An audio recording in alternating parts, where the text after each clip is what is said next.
실험실 안전법규.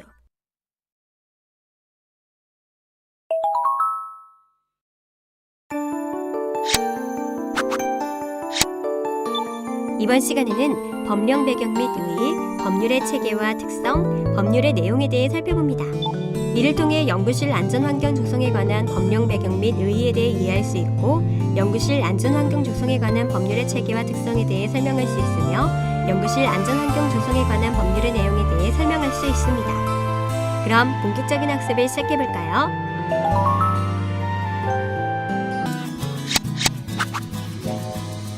법령 배경 및 의의. 이번 시간에는 연구실 안전환경 조성에 관한 법령 배경에 대해 자세히 살펴보겠습니다.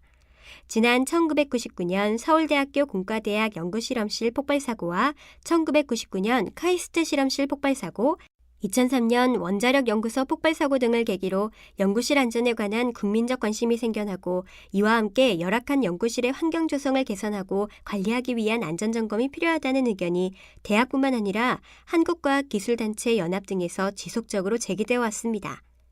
이 가운데 지난 2005년 3월 연구실 안전환경 조성에 관한 법률이 제정되었습니다. 이렇게 제정된 법률 중에서 연구실 안전관리제도는 연구소나 대학 등에서 연구 또는 실험을 하는 연구 책임자를 비롯한 연구활동 종사자가 연구 또는 실험 도중에 생길 수 있는 사고를 예방하고 안전하고 쾌적한 연구 환경을 조성하여 모든 연구활동 종사자들의 생명과 신체 안전을 도모하여 질병을 방지하며 건강을 유지 증진하는 보호제도입니다. 연구실 안전환경 조성에 관한 법은 이러한 제도를 법제화한 것입니다. 그리고 연구실 안전환경 조성에 관한 법률은 과학기술 관련 연구실에 대한 안전관리 체계의 수립뿐만 아니라 산업재해를 인정받지 못해 충분한 보상을 받을 수 없었던 연구실 사고 피해에 대한 보상을 담고 있습니다. 연구실 안전관리 제도의 궁극적인 목적은 인명 존중의 인도주의를 바탕으로 하고 있습니다. 연구 또는 실험 현장에서 이러한 목적을 달성하기 위하여 안전관리 체계 구축을 통해 연구실의 위험 요소를 발견하여 각종 위험이 사고로 전이될 수 있는가를 알아내어 확실한 위험 관리를 실시해야 하기 때문입니다. 이렇게 위험 관리를 하게 되면 연구력과 경제적인 손실을 방지할 수 있고 연구 의욕도 증진시킬 수 있습니다. 이를 통해 연구 성과의 향상 및 대외적인 신뢰도 증진에도 기여할 수 있습니다. 따라서 연구실 안전환경제도는 인도주의적 입장뿐만 아니라 연구 또는 기술 개발 전략이나 국가적인 인재보호 차원에서도 매우 중요한 의미를 지니고 있습니다.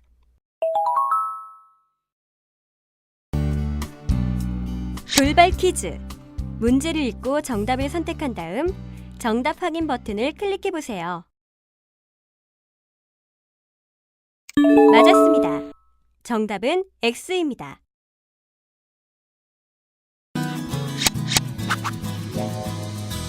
법률의 체계와 특성. 연구실 안전관리 제도 도입에 대한 헌법상의 근거로는 헌법 제34조 제6항 국가는 재해를 예방하고 그 위험으로부터 국민을 보호하기 위하여 노력하여야 한다. 헌법 제32조 제3항 근로조건의 기준은 인간의 존엄성을 보장하도록 법률로서 정한다. 헌법 제10조 모든 국민은 인간으로서 존엄과 가치를 가지며 행복을 추구할 권리를 가진다 등을 들 수 있습니다. 그리고 연구실 안전환경 조성에 관한 법률은 이러한 헌법상의 근거로 연구실 주최의장과 연구 책임자를 비롯한 연구활동 종사자들이 연구활동을 수행하는 동안 안전한 연구실 환경을 조성하게 함으로써 연구실 사고를 예방하여 그들의 존엄성이 보장되고 행복한 삶을 영위할 수 있도록 하기 위하여 제정한 것입니다. 이것은 활동 중에 있을 수 있는 재해 위험으로부터 보호할 국가의 책무를 완수하기 위한 노력이라고 볼 수도 있습니다. 다음으로 연구실 안전환경 조성에 관한 법률 체계에 대해 살펴보겠습니다. 이 법률은 법, 시행령, 시행규칙, 그리고 고시, 훈령의 체계로 구성되어 있는데요. 법은 제1장 총칙, 제2장 연구실의 안전조치, 제3장 보칙, 제4장 벌칙과 부칙의 4장과 25조문으로 구성되었고, 시행령은 18조문과 부칙, 시행규칙은 11조문과 부칙으로 구성되어 있습니다. 그리고 2007년 8월 현재 발효된 훈령과 고시는 과학기술부 훈령 제227호와 고시 제2006-10호 외에 6개의 고시가 있습니다. 이 법률의 특성에는 기술성, 다양성, 강제성과 규제성이 있는데요. 연구실 안전환경 조성에 관한 법률은 연구실에서 일어날 수 있는 사고를 예방하고 쾌적한 작업 환경 조성을 위한 여러 가지 관리 요소를 시스템화하여 법제화한 것으로 기술적인 요소가 많이 포함되어 있습니다. 그리고 연구실이나 대학의 실험실에서의 위험 요인을 과학적인 방법으로 찾아내는 것과 만일 사고가 발생하면 그 피해가 얼마인가를 정확하게 평가하고 이를 기반으로 위험을 제거하거나 위험 경감 대책을 공학적 또는 관리적인 방법으로 대처해야 하는데 이를 위해서는 기술적인 요소 또한 매우 많이 필요합니다. 이와 같이 위험을 발견하여 인적, 물적인 이유의 위험 요소를 제거하기 위한 각종 제도를 법제화하려면 관련 부분에 대한 전문 기술이 확보되어야 합니다. 연구실 안전환경 조성에 관한 법률은 각종 연구실과 실험실을 모두 관리 대상으로 하고 있어서 다른 법에 비해 매우 광범위합니다. 그리고 연구실험실은 수많은 유해위험 물질을 취급하고 있으므로 이들은 대체적으로 다양한 원천 기술이 복합화되어 이루어져 있어서 유해위험 요소 또한 복잡 다양한 양상을 띠고 있는 경우가 많은데요. 따라서 다양한 유해위험 요소로부터 오는 위험을 제거하거나 경감시키기 위해서는 원천 기술이 복합화된 다양한 기술이 요구됩니다.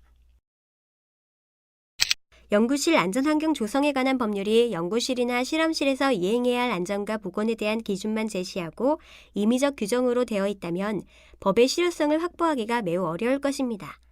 하지만 국가는 국민의 생명과 재산을 보호할 책임이 있으므로 연구 실험실의 안전 유지를 위해 가능한 모든 일을 수행하여야 하죠. 이는 곧 국가가 안전보건의 문제에 관해서 연구 실험실 등에 간섭을 해야 할 의무와 책임이 있다는 의미입니다. 또한 연구주체의장에게 안전보건의 의무가 꼭 필요한 경우에는 연구주체의장의 의사여하에 상관없이 이를 불이행할 때 사법적 처리까지 가할 것을 규정하고 있습니다. 돌발 퀴즈! 문제를 읽고 정답을 선택한 다음 정답 확인 버튼을 클릭해보세요. 맞았습니다. 정답은 X입니다.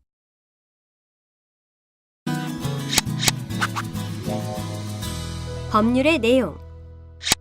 연구실 환경 조성에 관한 법률 제1조에 의하면 이 법은 대학이나 연구기관 등에 설치된 연구실의 안전을 확보함과 동시에 연구실 사고로 인한 인명피해를 적절하게 보상받을 수 있도록 함으로써 연구자원을 효율적으로 관리하고 나아가 과학기술 연구개발 활동 활성화에 기여함을 목적으로 한다라고 되어 있는데요. 제3조의 적용 범위에서의 기관을 살펴보면 고등교육법에 따른 대학, 대학원, 산업대, 전문대, 기술대, 대학원, 대학과 국공립연구기관, 과학기술 분야 정부의 연구기관, 기술개발촉진법에 따른 기업부설연구소, 기타로 민법 등 타법에 의한 과학기술 분야 법인 연구기관이 있습니다. 다만 연구활동 종사자의 수가 10인 미만인 대학 및 연구기관, 타법 적용이 되는 경우에는 이 법의 일부 항목의 적용이 제외됩니다. 다음으로 법 제4조의 정부의 책무를 살펴보면 정부는 연구실의 안전한 환경을 확보하기 위한 연구활동을 지원하는 등 필요한 시책을 수립, 시행을 하여야 하며 연구개발 활동 및 연구실에 관한 유형별 안전관리 표준화 모델과 안전교육 교재의 개발, 보급 등 안전환경 조성에 필요한 지원 시책을 적극적으로 강구하여야 합니다. 그리고 정부는 대학 연구기관 등의 연구실 안전환경 및 안전관리 현황 등에 대한 실태를 대통령령으로 정하는 바에 따라 조사하고 그 결과를 공표할 수 있습니다. 이 법과 관련한 안전관리의 의무는 법 제5조의 연구주체의장은 연구실의 안전유지 및 관리를 철저히 함으로써 연구실의 안전환경을 확보할 책임이 있다라고 규정하고 있습니다. 즉, 연구소장이나 대학장이 의무를 지도록 하고 있습니다. 다음은 연구실의 안전관리인데요. 안전관리 조직 체계 및 그 직무에 관한 사항, 연구실별 안전관리 담당자의 지정 및 그 책임과 권한의 부여, 주기적 안전교육의 실시에 관한 사항, 연구실 안전표식의 설치 또는 부착, 사고 발생 시 긴급 대처 방안과 행동 요령에 관한 사항, 그리고 사고조사 및 후속 대책 수립에 관한 사항, 마지막으로 그 밖의 안전관리에 관한 사항들을 준수하여야 합니다. 이 법에서는 연구주체의장에게 안전관리 규정을 제정하여 연구활동 종사자에게 알려주고 성실히 준수해야 할 의무를 부과함은 물론 연구활동 종사자에게도 이 규정을 성실히 준수할 것을 강요하고 있습니다. 다음은 연구실 안전관리위원회인데요. 연구주체의장은 연구실 안전환경과 관련된 주요 사항을 협의하기 위하여 연구실 안전관리위원회를 구성, 운영할 수 있습니다. 이 위원회는 당의 대학 연구기관 등의 연구활동 종사자가 2분의 1 이상 포함되도록 구성하여야 하고 위원은 안전관리 담당자, 연구실 책임자, 연구활동 종사자 중 15인 이내로 연구주최장이 지명하는 사람으로 구성하도록 합니다. 그리고 연구실 안전관리위원회에서 협의하여야 할 사항으로는 제1항의 규정에 따른 안전관리 규정의 작성 또는 변경, 제8조의 규정에 따른 안전점검 계획의 수립, 제9조의 규정에 따른 정밀 안전진단 계획의 수립, 마지막으로 그 밖의 연구실 안전환경 증진에 관한 주요 사항이 있습니다. 다음은 연구실의 안전점검에 대한 사항입니다. 과학기술부 장관은 대통령령이 정하는 바에 따라 연구실의 안전점검 및 정밀안전진단의 실시 내용, 방법, 절차 등에 관한 안전점검 지침 및 정밀안전진단 지침을 작성하여 이를 관보에 고수하여야 하고 연구주최장은 연구실의 기능 및 안전을 유지관리하기 위하여 제7조의 규정에 따른 안전점검 지침에 따라 소관 연구실에 관한 안전점검을 실시하여야 합니다.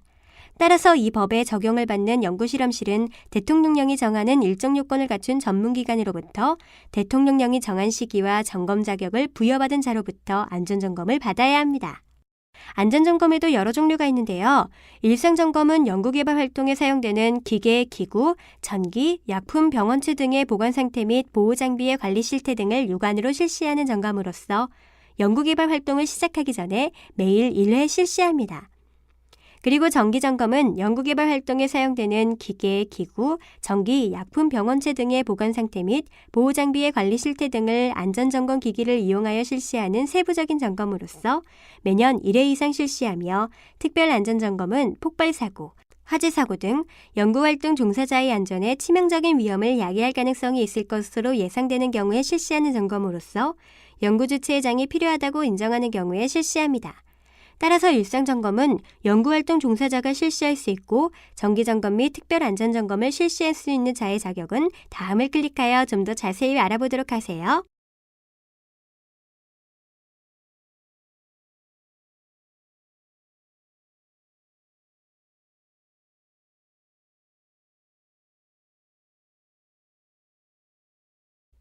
다음은 정밀안전진단입니다. 정밀안전진단의 실시 시기, 실시할 수 있는 자의 자격, 그리고 정밀안전진단의 대응과 실시 결과의 활용에 대해 자세히 살펴보세요.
다음은 검사 단계입니다.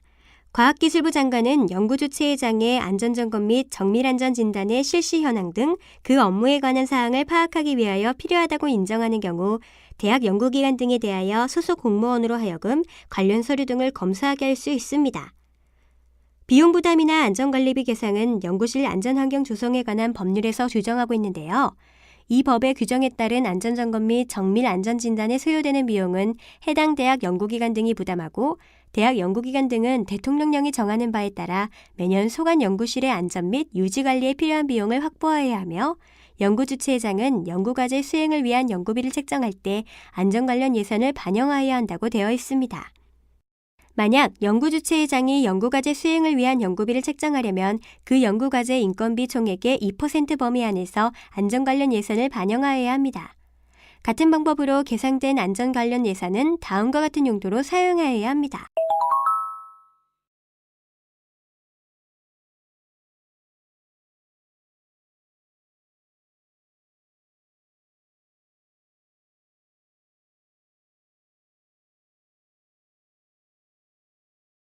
이번에는 보험가입에 대해 살펴보겠습니다. 연구주체의장은 연구실에서 발생한 사고로 인한 연구활동 종사자의 부상, 질병, 신체장애, 사망 등 생명 및 신체상의 손해에 대비하여 연구활동 종사자를 피보험자 및 수익자로 하는 보험에 가입시켜야 하는데요. 보험의 종류, 피보험자 수익자의 수 및 보상금액 등에 따라 보험가입에 필요한 비용을 매년 예산에 계상하여야 합니다. 다만 연구활동 종사자 중에서도 보험가입 제외 대상이 있는데요. 그 내용은 다음과 같습니다.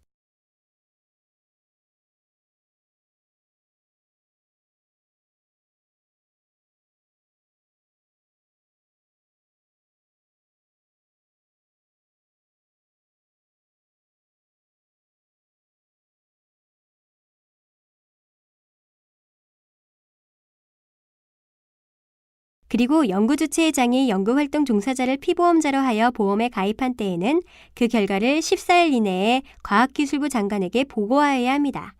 다만 기술개발촉진법 시행령 제15조 제1항에 따라 신고를 함에 있어서 제1항의 보험가입에 관한 사항이 포함된 경우에는 그 신고로서 보고에 가름할 수 있습니다. 나머지 내용도 자세히 살펴보세요.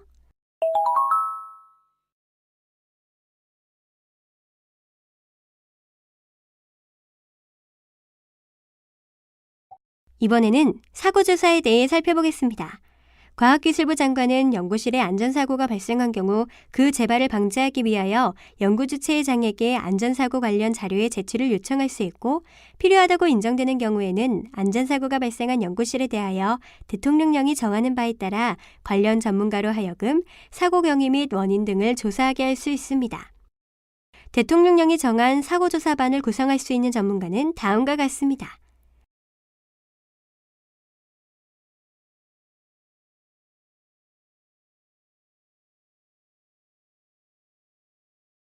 그리고 사고조사반의 책임자는 위 각호의 관련자 중에서 과학기술부 장관이 지명 또는 위촉하며 사고조사가 종료된 때에는 지체 없이 연구실 사고조사 보고서를 작성하여 과학기술부 장관에게 제출하여야 합니다. 또한 과학기술부 장관은 사고조사에 참여한 자에 대하여 예산의 범위 안에서 사고조사에 필요한 여비 및 수당을 지급할 수 있도록 규정하고 있습니다. 그리고 법 제16조 제2항에서 과학기술부 장관으로 하여금 제출된 자료와 조사 결과에 대한 기록을 유지 관리하도록 의무화하고 있습니다. 다음 살펴볼 내용은 교육과 훈련입니다. 연구주체의장은 연구실의 안전관리에 관한 정보를 연구활동 종사자에게 제공하여야 하며 연구활동 종사자에 대하여 대통령령이 정하는 바에 따라 연구실 사용에 따르는 안전성 확보 및 사고 예방에 필요한 교육 훈련을 실시하여야 하며 교육과 훈련을 담당하도록 규정된 자는 다음과 같습니다.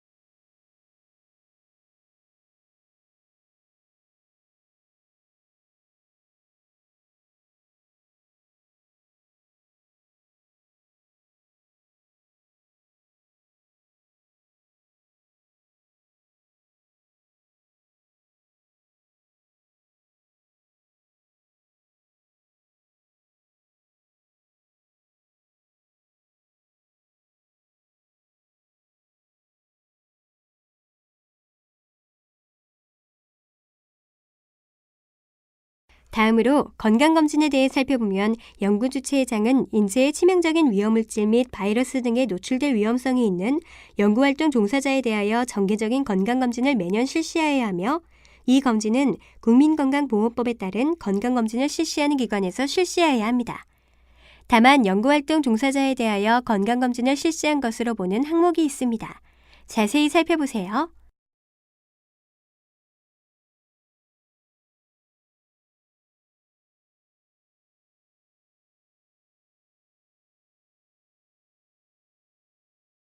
그리고 보칙에서는 법 또는 법에 따른 명령 위반에 대한 신고, 비밀 유지, 권한의 위임 및 위탁에 대해 규정하고 있습니다.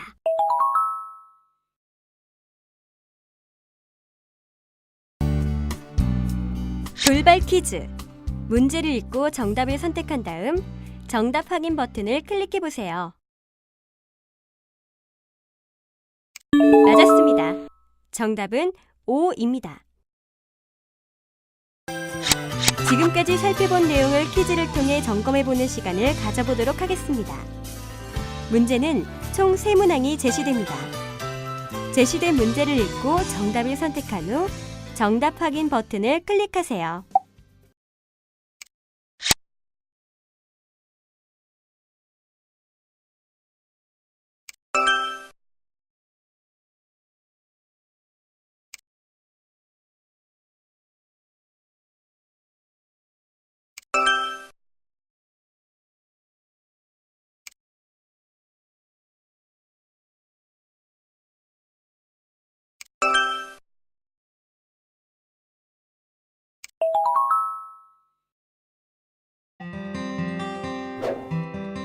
살펴본 내용 중 중요한 내용을 다시 한번 정리해 보세요.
이것으로 실험실 안전법규에 대한 학습을 마치겠습니다.